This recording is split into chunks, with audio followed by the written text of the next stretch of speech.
Hey guys, welcome back to our new blog.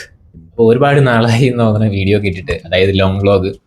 അപ്പോൾ shorts videos നിങ്ങൾ കണ്ടിട്ടുണ്ടാകും. അപ്പോൾ ലോങ് വീഡിയോ ഇട്ടിട്ട് ഒരുപാട് നാളായി. അപ്പോൾ ഇന്നത്തെ വീഡിയോ എന്ന് പറയണത് നമ്മൾ ഇന്നൊരു ഫ്രെയിം മേക്ക് ചെയ്യാനായിട്ട് പോവുകയാണ്. അതായത് NCCയുടെ ഫ്രെയിമാണ് നമ്മൾ ഇന്ന് സെറ്റ് ചെയ്യാനായിട്ട് പോകണേ. അതായത് NCCയുടെ ബാഡ്ജ് ഫ്രെയിം നിങ്ങൾക്ക് അറിയാമെന്ന് വിശ്വസിക്കുന്നു. അറിഞ്ഞുകൂടാത്തവർക്ക് പറഞ്ഞുതരാം. നമ്മുടെ NCCയിലെ ഓരോ അച്ചീവ്മെന്റ്സ് ഒക്കെ എടുത്ത് വെച്ചിട്ട് നമ്മൾ ഫ്രെയിം ചെയ്യുന്ന ഒരു പരിപാടിയാണ്. റെസിന ഒഴിച്ചിട്ടല്ല, അല്ലാതെ നമ്മൾ നോർമലി ഒരു ബോക്സ് ഫ്രെയിമിൽ, ഷാഡോ ഫ്രെയിമിലാണ് നമ്മൾ ഇത് ചെയ്യാനായിട്ട് പോണേ. അപ്പോൾ ഞാൻ ഇതിന് മുമ്പ് ഒരെണ്ണം ചെയ്തിട്ടുണ്ട്, എൻ്റെതും ചെയ്തിട്ടുണ്ട്, പിന്നെ വേറൊരു പയ്യൻ്റെയും ചെയ്തിട്ടുണ്ട്. അപ്പോൾ ഇന്ന് നമുക്ക് വർക്ക് വന്നിട്ടുണ്ട്. അതായത് ഇന്ന് നമുക്ക് വന്നിട്ടുള്ളത് A3 സൈസിലുള്ള ഒരു വർക്കാണ് നമ്മൾ ഇന്ന് ചെയ്യാനായിട്ട് പോണേ.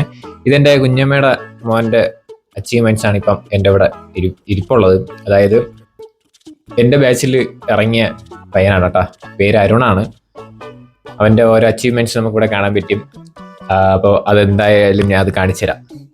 ഇത് അവൻ്റെ ഫ്ലാപ്പ് 2 ഉണ്ട്. പിന്നെ ഇത് അവൻ്റെ മദ്രാസ് ആർമി അറ്റാച്ച്മെന്റ് ക്യാമ്പിൽ പോയ എൻ്റെ ബാഡ്ജാണ്. ഈ ഒരു മെഡൽ കണ്ടില്ലേ, അവൻ തൽസൈനിക് ക്യാമ്പിന് പോയി എൻ്റെ അവിടെ നിന്ന് കിട്ടിയ മെഡലാണ്. അപ്പം ഇത് ഞാൻ ഇവിടെ വെച്ചിട്ടുണ്ട്. ഇത് ഞാൻ ഇവിടെ ചെറുതായിട്ട് അറേഞ്ച് ചെയ്ത് വെച്ചിട്ടുണ്ട്. ഇതേപോലെയാണ് എനിക്ക് ഫ്രെയിമിൽ സെറ്റ് ചെയ്യേണ്ടത്, അതുകൊണ്ടാണ് ഇങ്ങനെ വെച്ചിരിക്കുന്നത് കേട്ടോ. പിന്നെ അവൻ്റെ നോർമൽ നെയിം പ്ലേറ്റ്, പിന്നെ ഇത് TSC ആണ്, തൽസൈനിക TSC. അപ്പം അവിടെ നിന്ന് കോമ്പാക്റ്റിൻ്റെ അവിടെ വയ്ക്കേണ്ട നെയിം പ്ലേറ്റ് ആണത്, കേട്ടില്ലേ അത്. പിന്നെ ഇതും അവിടെ നിന്ന് കിട്ടിയത് തന്നെയെന്ന് പറഞ്ഞാൽ ഇതും തൽസൈനിക് ക്യാമ്പിൻ്റെ ബാഡ്ജ്. പിന്നെ ഇത് സ്റ്റേറ്റ് ആർ ഡി പരേഡിൻ്റെ ബാഡ്ജ്. പിന്നെ ഇത് ഗുജറാത്ത് EBSP ക്യാമ്പിൻ്റെ ബാഡ്ജ്. ഇതും അതേപോലെ ഗുജറാത്ത് EBSPയുടെ ക്യാമ്പിൻ്റെ ബാഡ്ജ്. ഇതും തൽസൈനിക് ക്യാമ്പിൻ്റെ തന്നെയാണ്. പിന്നെ ഇത് ആർമി അറ്റാച്ച്മെന്റ് മദ്രാസ് റെജിമെന്റിന്റെ സംഭവമാണത്. അപ്പോൾ അതൊക്കെയാണ് ഇവിടെ ഉള്ളത്. പിന്നെ നമ്മുടെ നോർമൽ NCCയുടെ സൈഡ് ബാഡ്ജ് ഉണ്ട്, ഗോൾഡ് ആണ് കേട്ടോ. അപ്പോൾ ഇതൊക്കെ വെച്ചിട്ടാണ് നമ്മൾ ഇന്ന് അറേഞ്ച് ചെയ്യാനായിട്ട് പോണേ.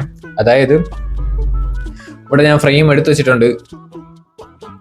ഒരു വൈറ്റ് ഫ്രെയിമാണ് ഉള്ളത്, ഞാൻ അത് കാണിച്ചു തരാം.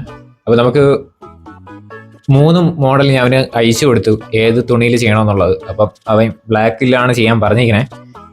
റെഡും ഉണ്ട് നമ്മളെ കയ്യിൽ, ബ്ലാക്ക് ഉണ്ട്, ഇപ്പം യെല്ലോ ഉണ്ട്. അപ്പം ഇവിടെ ഫുള്ള് അലങ്കോലായി കിടക്കണം, അതൊന്നും നോക്കണ്ട നിങ്ങൾ. അപ്പോൾ എന്തായാലും നമുക്കിതൊന്ന് അറേഞ്ച് ചെയ്യാം. അതിനു മുമ്പായിട്ട് ഫ്രെയിം ഏതൊക്കെ ഉണ്ടെന്ന് ഞാൻ കാണിച്ചു തരാം. ഇതാണ് ഒരു ഫ്രെയിം എന്ന് പറയണം. ഇപ്പോൾ ഫുള്ള് പൊടി അടിച്ചിരിക്കുകയാണ്. ഇത് ഏകദേശം ഇവൻ വർക്ക് തന്നിട്ട് തന്നെ എനിക്ക് തോന്നണത് ഒരു 4-5 മാസം ആവും, ഒരു 4 മാസം അടുപ്പിച്ചാവും. സമയം കിട്ടുമ്പോൾ ചെയ്യാമെന്ന് വിചാരിച്ച് അങ്ങനെ മാറ്റി മാറ്റി വെച്ചിരുന്നതാണ്. അപ്പോൾ ഇതിൻ്റെ ബാക്ക് വശം ഇവിടെ ഞാൻ ഇളക്കി വെച്ചിട്ടുണ്ട്. ഇതാണ് അതിൻ്റെ ബാക്ക് വശം. അപ്പം ഇതെല്ലാം ഇവിടെ തൽക്കാലം ഇവിടെ ഇരിക്കട്ടെ. നമുക്കിത് ഇപ്പം ആവശ്യമില്ല, കാരണം ഇതിൽ ഫുള്ള് പൊടി അടിച്ചിരിക്കുകയാണ്. ഇത് നമുക്ക് സാനിറ്റൈസർ വെച്ച് ഫുള്ള് തുടച്ച് മാറ്റണം. ഇത് ബോക്സ് ഫ്രെയിം ആയതുകൊണ്ട് തന്നെ ഇത്രയും സാധനം ഇതിൻ്റെ അകത്ത് അങ്ങ് ഇരിക്കും. പിന്നെ നമുക്ക് ഏറ്റവും കൂടുതൽ വർക്കുള്ളത് നമുക്ക് ബോർഡിലാണ് ചെയ്യാനായിട്ടുള്ളത്. ബോർഡിൽ ഇത് പഞ്ച് ചെയ്യും, ഈ തുണി പഞ്ച് ചെയ്ത് വെച്ചിട്ട് അതിലാണ് നമ്മൾ ചെയ്യാനായിട്ട് പോകണം. ഒരുപാട് റിസ്ക് എടുക്കുന്ന പരിപാടിയാണ്. അതോടൊപ്പം തന്നെ നമുക്ക് വർക്ക് നമ്മൾ ട്രിവാൻഡ്രത്തുള്ളതാണെങ്കിൽ ഇത് ഫുൾ അറേഞ്ച് ചെയ്ത് കൊടുക്കും, ഇതേപോലെ സെറ്റ് ചെയ്ത് കൊടുക്കും. അല്ലാതെ നിങ്ങൾ പുറത്ത് ആണെന്നുണ്ടെങ്കിൽ, നിങ്ങൾ കാണുന്നുള്ളവരാണെന്നുണ്ടെങ്കിൽ നമ്മൾ ഈ വേണമെന്നുണ്ടെങ്കിൽ ബോക്സ് മാത്രം അയച്ചു തരും. നിങ്ങൾ പറയണത് പോലെ ഒന്ന് സെറ്റ് ചെയ്താൽ മതി. അത് ഞാൻ നിങ്ങൾക്ക് എന്തെങ്കിലും വർക്കിൻ്റെ എൻക്വയറീസ് എന്തെങ്കിലും ഉണ്ടെങ്കിൽ എൻ്റെ നമ്പറിൽ, വാട്സപ്പ് നമ്പറിൽ കോൺടാക്ട് ചെയ്താൽ മതി. അല്ലാന്നുണ്ടെങ്കിൽ ഇൻസ്റ്റാഗ്രാമിൽ J2 ഫ്രെയിംസ് എന്ന് പറഞ്ഞ് സെർച്ച് ചെയ്താൽ ഒരു മഞ്ഞ കളറിൽ ഇതേപോലത്തെ ഒരു ലോഗോ വരും. അത് ആ ഇൻസ്റ്റാ അക്കൗണ്ടിൽ മെസ്സേജ് അയച്ചാലും നിങ്ങൾക്ക് അത് ഫുൾ ഡീറ്റെയിൽസ് അറിയാനായിട്ട് പറ്റും. അത് ഞാൻ തന്നെയാണ് ഹാൻഡിൽ ചെയ്യുന്നത്. അതോടൊപ്പം തന്നെ നിങ്ങൾ പുറത്തുള്ള ആരെങ്കിലും ആണെന്നുണ്ടെങ്കിൽ ഈ ഫ്രെയിം മാത്രം അയച്ചു തരും. അതോടൊപ്പം തന്നെ മെറ്റീരിയൽസും തുണിയും ഏതൊക്കെ വേണം അതും അയച്ചു തരും. നിങ്ങൾ സ്വന്തമായിട്ട് സെറ്റ് ചെയ്തെടുക്കുക. അല്ലാതെ ട്രിവാൻഡ്രത്തുള്ള അകത്താണെന്നുണ്ടെങ്കിൽ ഇതെല്ലാം സെറ്റ് ചെയ്ത് തരും. അപ്പം നമുക്ക് പല റേറ്റിൽ നമ്മൾ ചെയ്യുന്നുണ്ട്. അപ്പോൾ ഇത് ഗ്ലാസ് ആണ് കേട്ടോ. നമുക്ക് ഗ്ലാസ്സിലും വരുന്നുണ്ട്, അക്രിലിക് ഷീറ്റിലും നമുക്ക് ഈ സംഭവം വരുന്നുണ്ട്. പിന്നെ ഇതൊക്കെ അടിപൊളിയായിട്ട് നമ്മൾ ചെയ്യുന്നുണ്ട്. എന്തായാലും നിങ്ങൾക്ക് എൻക്വയറീസ് എന്തെങ്കിലും ഉണ്ടെങ്കിൽ എന്നെ കോൺടാക്ട് ചെയ്യുക. തൽക്കാലം ഇതിവിടെ ഇരിക്കട്ടെ. അപ്പോൾ നമ്മൾ ബ്ലാക്ക് തുണിയിലാണ് ചെയ്യണതെന്ന് പറഞ്ഞിട്ടുണ്ടായിരുന്നു. അപ്പോൾ അതായിരിക്കും ഈ ഒരു വീഡിയോ. പിന്നെ നിങ്ങളുടെ കൂട്ടുകാർ ആരെങ്കിലും NCC ലവേഴ്സ് ഉണ്ടെങ്കിൽ അവന് ഈ വീഡിയോ അയച്ചു കൊടുക്കുക. അവർക്ക് ഇതേപോലെ എന്തെങ്കിലും അച്ചീവ്മെന്റ്സ് ഉണ്ടെങ്കിൽ അവർക്കും സെറ്റ് ചെയ്യാവുന്നതാണ്. അപ്പോൾ ലെറ്റ്സ് ഗോ. ഇത് നമ്മളൊരു മോഡൽ സെറ്റ് ചെയ്തിട്ടുള്ളൂ. ഇതേപോലെയാണ് നമ്മൾ ബ്ലാക്കിൽ അറേഞ്ച് ചെയ്യാനായിട്ട് വേണം കേട്ടോ. കണ്ടില്ലേ, ഇപ്പം ഞാൻ റെഡിലെടുത്ത് വെച്ചിരിക്കുന്നതേ ഉള്ളൂ. ഇത് നോക്കണ്ട, അല്ലാതെ ബ്ലാക്കിലാണ് നമ്മൾ ചെയ്യാനായിട്ട് വേണം. ബ്ലാക്ക് തോണി ഇവിടെ ഇരിപ്പുണ്ട്, അതോടൊപ്പം തന്നെ മഞ്ഞ ഇതിൻ്റെ ഈ കവറിൻ്റെ അകത്ത് ഇരിപ്പുണ്ട് കേട്ടോ. അപ്പോൾ നമ്മളിത് ഒന്ന് സെറ്റ് ചെയ്യട്ടെ.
ഏകദേശം 1 മണിക്കൂർ അടുപ്പിച്ച് ചെയ്തപ്പം തന്നെ ഇത്രയും കംപ്ലീറ്റ് ആയുള്ളൂ. ഒറ്റ സ്ട്രെച്ചിലിരുന്ന ഭ്രാന്താവും. അതുകൊണ്ട് ഇത്രയും ചെയ്തിട്ട് കുറച്ചു നേരം കഴിഞ്ഞിട്ട് ചെയ്യാമെന്ന് വിചാരിക്കും. ഇനി നമുക്ക് ഇതേപോലത്തെ കുറച്ച് ബാഡ്ജ് മാത്രം ഇനി ഇതിൽ അറ്റാച്ച് ചെയ്താൽ മതി. പിന്നെ ഇത് ലാസ്റ്റ് ഇത് പഞ്ച് ചെയ്യാൻ സമയമാകുമ്പം അലൈൻമെന്റ് ഒക്കെ നോക്കിയിട്ട് ചെയ്തില്ലെങ്കിൽ ചരിവുണ്ടാവും. എന്തായാലും ഒരു ചെറിയ ചരിവെങ്കിലും എവിടെയെങ്കിലും കാണും. അപ്പം ഇത്രയാണ് സെറ്റ് ചെയ്ത് വെച്ചിട്ടുള്ളത്. ഇനി നമുക്ക് ഇതേപോലത്തെ കുറച്ച് ബാഡ്ജും കൂടെ വെക്കുമ്പോൾ സെറ്റാവും. ഇപ്പം നെയിം ലൈറ്റും വെച്ചിട്ടുണ്ട്, പിന്നെ ഫ്ലാപ്പും, പിന്നെ 2-3 മെഡലും ബാഡ്ജൊക്കെ വെച്ചിട്ടുണ്ട്. ഇനി കുറച്ച് നേരം കഴിയട്ടെ ഗൈസ്. അങ്ങനെ ഫൈനലി നമ്മുടെ ഫ്രെയിം റെഡി ആയിട്ടുണ്ട്. അപ്പോൾ കുറച്ച് വീഡിയോ ക്ലിപ്പ് മാത്രമേ നിങ്ങൾ കണ്ടിട്ടുണ്ടാവും. അപ്പോൾ കുറേ പണിയുണ്ട് ഇതിൽ. ഏകദേശം 2-3 മണിക്കൂർ ഇതിൻ്റെ പിറകിൽ ഇരുന്നാലേ നമുക്ക് ഫ്രെയിം സെറ്റ് ചെയ്തെടുക്കാൻ പറ്റുള്ളൂ. അതുകൊണ്ട് നിങ്ങളെ വെറുപ്പിക്കാത്തത് വേറെന്നുകൊണ്ടല്ല, ലെങ്ത് കൂടി പോകും. അപ്പോൾ അങ്ങനത്തെ ഒരു കാര്യമായതുകൊണ്ടാണ്. ഇതാ ഫ്രെയിം ഇതാ ഇവിടെ ഇരിപ്പുണ്ട്, ഞാൻ കാണിച്ചു തരാം. ഇതാണ് ഫ്രെയിം ഗൈസ്. എങ്ങനെയുണ്ട്? എല്ലാം അടിപൊളിയായിട്ട് ഞാൻ അറേഞ്ച് ചെയ്തിട്ടുണ്ട്. അപ്പോൾ നമുക്ക് ലാൻഡ്സ്കേപ്പിലും ചെയ്യാം, അതോടൊപ്പം തന്നെ പോർട്രേറ്റ് റേഷ്യോയിൽ നമുക്ക് ഇപ്പം ചെയ്തിരിക്കുന്നത് പോർട്രേറ്റ് റേഷ്യോയിലാണ് ചെയ്തിരിക്കുന്നത്. എന്തായാലും അത്യാവശ്യം നമ്മൾ ഒരുവിധം അറേഞ്ച് ചെയ്ത് വെച്ചിട്ടുണ്ട്. കണ്ടില്ല, ചെറിയ ശബ്ദമൊക്കെ കേൾക്കണം കണ്ടിട്ടോ. അതായത് ഈ കയറി തട്ടണതാണ്. എന്തായാലും നമ്മൾ അടിപൊളിയായിട്ട് തന്നെ റെഡിയാക്കിയിട്ടുണ്ട്. ഇനി ഇത് പ്ലെയിൻ വോളിൽ ഇടുമ്പോൾ ആയിരിക്കും കൊള്ളാവുന്നത് തോന്നുന്നത്. അപ്പോൾ എന്തായാലും എവിടെയെങ്കിലുമൊക്കെ കൊണ്ടുവയ്ക്കുമായിരിക്കും. അപ്പോൾ എന്തായാലും സംഭവം റെഡി ആയിട്ടുണ്ട്. ഇനി ഇതിനെ കുറച്ച് റീൽസിന് വേണ്ടിയിട്ട് 2-3 കൂടെ ക്ലിപ്പൊക്കെ എടുക്കണം. അങ്ങനെ കുറച്ച് പരിപാടിയൊക്കെ ഉണ്ട്. എന്തായാലും നിങ്ങൾക്ക് ഇതേപോലത്തെ എന്തെങ്കിലും വർക്കൊക്കെ ഉണ്ടെങ്കിൽ വേണമെന്നുണ്ടെങ്കിൽ നമ്മളിത് ചെയ്തു തരാം.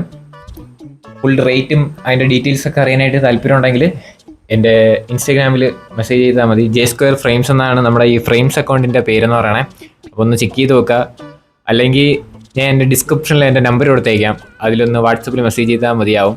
അപ്പോൾ ട്രിവാൻഡ്രത്തുള്ളവർ മാത്രമാണെന്നുണ്ടെങ്കിൽ നമ്മൾ ഇതേപോലെ ഫുള്ള് സെറ്റ് ചെയ്ത് തരും. അതിന് പുറത്തുള്ളതാണെങ്കിൽ നമ്മൾ ഫ്രെയിം മാത്രം വേണമെന്നുണ്ടെങ്കിൽ ഫ്രെയിം മാത്രം തരും, അല്ലാതെ സെറ്റ് ചെയ്ത് തരത്തില്ല. കാരണം ഇത് ഡാമേജ് ആവാൻ ചിലപ്പോൾ ചാൻസ് ഉണ്ട്. ഞാൻ ഇത് അയച്ചിട്ടില്ല, ചിലപ്പോൾ ഡാമേജ് ആവാൻ ചാൻസ് ഉണ്ട്. അതുകൊണ്ടാണ്. എന്തായാലും സംഭവം അടിപൊളിയായിട്ട് തന്നെ വന്നിട്ടുണ്ട്. നമ്മൾ ബാക്കിൽ കണ്ടില്ലേ, ഇതേപോലെയാണ് പറഞ്ഞത്. നമ്മൾ വേറെ ഒന്നും ചെയ്തിട്ടില്ല. നമുക്ക് വേണമെന്നുണ്ടെങ്കിൽ ഇവിടെ ഒരു പ്ലെയിൻ ഷീറ്റൊക്കെ വെച്ചിട്ട് നമുക്ക് മറയ്ക്കാം. പക്ഷെ ഞാൻ ഇത് മറയ്ക്കുന്നില്ല, കാരണം ഇത് നമ്മുടെ പയ്യനായതുകൊണ്ട് എന്തെങ്കിലും പൊടിയോ എന്തെങ്കിലും ചരിവോ എന്തെങ്കിലുമൊക്കെ പിന്നീട് ഭാവിയിൽ വരാണെങ്കിൽ നമുക്ക് ഇളക്കി സെറ്റ് ചെയ്യാൻ വേണ്ടിയിട്ടുള്ള സെറ്റപ്പൊക്കെ ചെയ്തു വെച്ചിട്ടുണ്ട്. അതായത് ഇപ്പം കുറച്ച് ദിവസം കഴിയുമ്പോൾ എന്തായാലും ഇത് തൂങ്ങിയിറങ്ങും, അതായത് തുണി ചെറുതായിട്ട് വലിയും. അപ്പോൾ നമുക്ക് വീണ്ടും നമുക്ക് അറേഞ്ച് ചെയ്യാൻ പറ്റും. ഇവിടുന്ന് ക്ലിപ്പിളാക്കിയിട്ട് തുണിയാണെങ്കിൽ നമുക്ക് കുറച്ച് വലിച്ചൊക്കെ വയ്ക്കുമ്പോൾ വീണ്ടും അറേഞ്ച് ചെയ്യാൻ പറ്റും. അതിന് വേണ്ടിയിട്ടാണ് ഞാൻ ബാക്ക്ഗ്രൗണ്ടിൽ ഇങ്ങനെ പ്ലെയിനാക്കി ഇട്ടിരിക്കുന്നത്, വേറെ ഒന്നും ചെയ്തിട്ടില്ല. എന്തായാലും സംഭവം കിഡിലായിട്ട് ചെയ്തിട്ടുണ്ട്. അപ്പോൾ നിങ്ങൾക്ക് വേണമെന്നുണ്ടെങ്കിൽ എന്നെ കോൺടാക്ട് ചെയ്യാം. അതോടൊപ്പം തന്നെ നമ്മുടെ ചാനൽ സബ്സ്ക്രൈബ് ചെയ്തിട്ടുണ്ടെങ്കിൽ സബ്സ്ക്രൈബ് ചെയ്യുക. എന്തായാലും ലൈഫ് സ്റ്റൈൽ വ്ലോഗ് കാര്യങ്ങളൊക്കെ ഉടനെ അപ്ലോഡ് ചെയ്യാനായിട്ട് ശ്രമിക്കും. പക്ഷെ നമ്മൾ പുതിയൊരു സീരീസ് സ്റ്റാർട്ട് ചെയ്തിട്ടുള്ള കാര്യം നിങ്ങൾക്കറിയാമോ, വാത്താളം വിത്ത് മീ എന്നും പറഞ്ഞ ഒരു ചെറിയൊരു സീരീസ് സ്റ്റാർട്ട് ചെയ്തിട്ടുണ്ട്. അപ്പോൾ അതും കൂടെ ഒന്ന് ചെക്ക് ചെയ്യുക. ഷോർട്സ് ആയിട്ടാണ് റിലീസ് ആവണേ. അപ്പോൾ ഗുഡ് ബൈ.